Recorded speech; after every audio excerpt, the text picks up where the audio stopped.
Today, a special treat. I'm going to have a conversation with Dr. Jay Richards.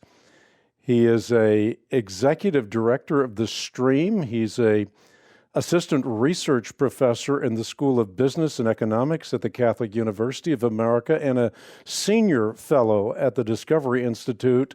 He has authored so many books that I quite frankly have an addiction to, including a book that I absolutely loved titled Money, Greed, and God.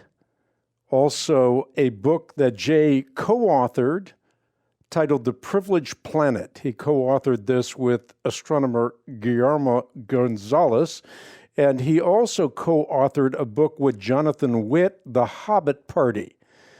Jay's most recent book is The Human Advantage, The Future of American Work in an Age of Smart Machines. Jay holds a PhD with honors in philosophy and theology from Princeton Theological Seminary.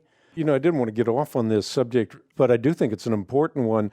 Why do you think it is that so many young people have bought into the socialist paradigm? I remember you in one of our conversations, I don't know if it was private, but I don't think this is a private subject matter, but talking about the fact that you yourself, when you were in school, had bought into Marxism or socialism.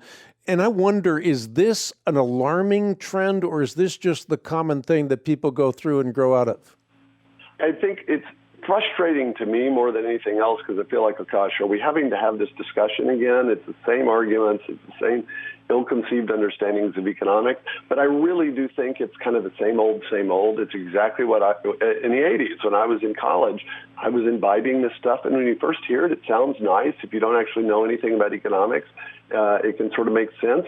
I know there was a panel here on campus last night where these students, let's talk about democratic socialism. Actually, my daughter and some of her friends went. And, there wasn't anything new. In fact, the students admitted that they hadn't studied economics or anything.